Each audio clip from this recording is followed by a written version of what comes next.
What's going on, ladies and gentlemen of YouTube? Rolo88 coming at you live in the flesh and in the Holy Spirit. So I wanted to talk to you guys about Asperger's today.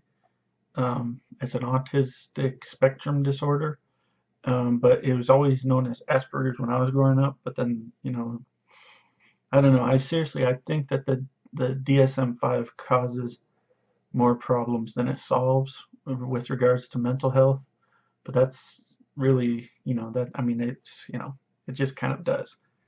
It's like you're not allowed to self-diagnose yourself. You need to go to a doctor to get a diagnosis or whatever.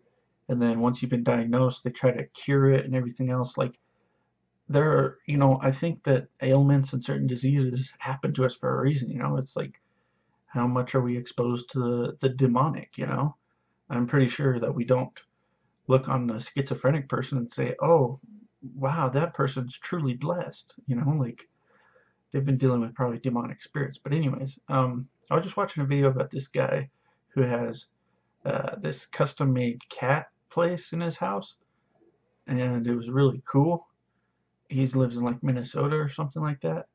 And I just think it's like we always deny our emotional side, and this is not for me. I don't do this really so much, but so many other people do this. Um, because they don't want to be like seen as weak or something, but really if you're being loving and being emotional, you're not being weak. You're helping to build up other people and helping to be more loving to them and all of that stuff. So anyways, I'll post the video that I just watched below in the comments and you guys can check it out. He spends like all his days thinking about how he's gonna make his cats happy. And I also saw a video with the fox and some other things. But anyways, I've always had Asperger's.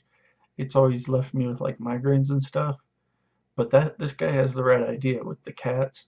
He's living with cats, and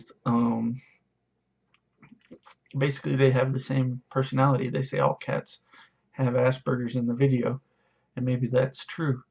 And when you have Asperger's, you just want to be loved, really. And when people are like, if they step on that, or if they're like non-loving and you can tell, then it's like you still are loving to them, but it's like a more of a challenge. Um, but I think that there's definitely like two sides, with this.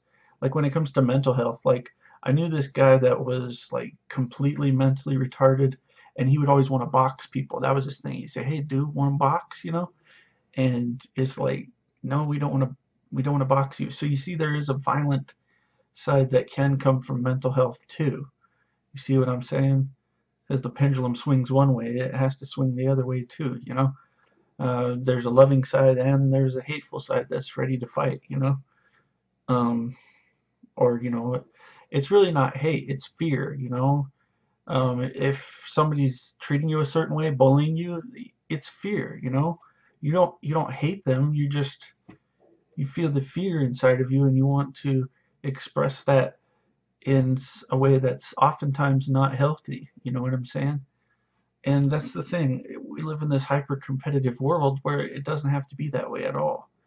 And since Jesus is coming back, then that's good, because then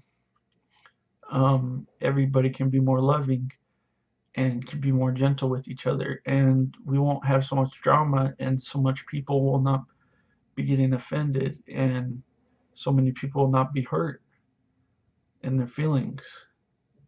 And that's the thing. A lot of people are like, "Oh, you're walking on eggshells around me," and then they harden their hearts and they just turn away from Jesus, and it's so bad. Anyways, I'll let you see that video. All right, I love you guys very much. Goodbye.